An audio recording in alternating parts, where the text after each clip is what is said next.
정치검찰에 무도한 구속영장은 기각되어야 합니다. 내일 이재명 대표가 법원에서 영장실질심사를 받습니다. 이번 영장 청구는 검찰 독재 정권이 얼마나 무도한지 보여주는 역사적 사례로 남게 될 것입니다. 우리 형사소송법은 불구속 수사를 원칙으로 삼고 있으며 우리 헌법은 무죄 추정의 원칙을 명시하고 있습니다.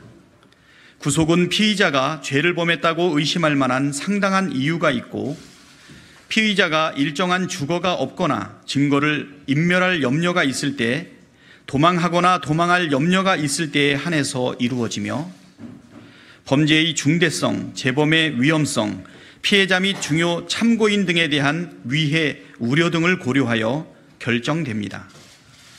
이재명 대표는 이러한 구속사유 어느 하나에도 해당되지 않습니다.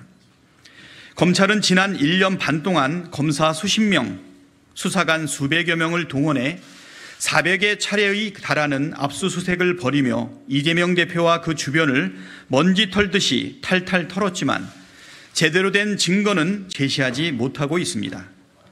충분한 증거를 확보했다면 피의사실 유포와 공무상 비밀 누설을 밥 먹듯이 반복했으나 범죄 혐의자들의 뒤바뀐 진술밖에 없습니다. 백현동 사업의 경우 성남시가 돈을 더 벌지 못했으니 배임이라는 황당무계한 주장을 반복하고 있습니다. 행정기관장의 의무가 무엇인지, 행정의 목표가 무엇인지, 자본주의 시장 체제, 자본주의 시장 경제란 무엇인지조차 완전히 망각한 주장입니다. 이러한 허위 주장을 뒷받침하기 위해 구속영장에는 딸 결혼식에 이 대표와 측근들이 축의금을 냈다느니 하는 억지 이유로 백현동 개발 사업자 김인섭을 이재명 대표의 최측근으로 가공하려는 내용들이 가득합니다. 혐의의 본질인 특혜성 입증에 자신이 없자 김인섭을 등장시켜 뭐가 구린 구석이 있다는 식으로 여론재판을 시도한 것입니다.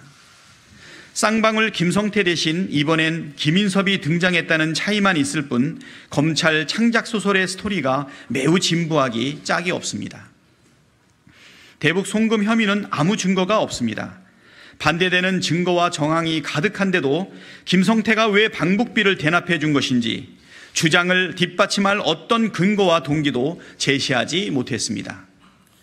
백현동과 대북 송금 혐의만으로 영장 청구에 자신이 없었던지 검찰은 위증교사라는 회개한 혐의까지 갖다 붙였습니다. 이 또한 특정인의 주장일 뿐 근거가 없습니다.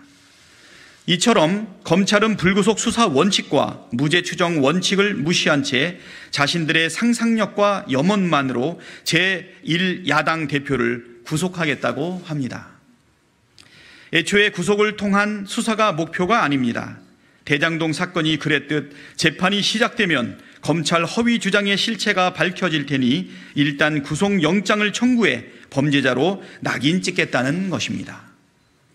정말 신속한 수사가 목표였다면 국회 표결 절차 없는 비회기 중 영장 청구를 선택했겠지만 검찰은 이를 거부했습니다. 진상규명이 아니라 정치 공작이 목표였던 것입니다.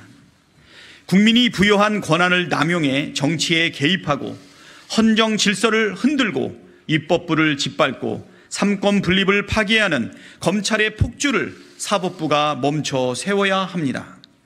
법치주의와 민주주의를 지키는 최후 보루인 사법부의 현명한 판단을 기다리겠습니다.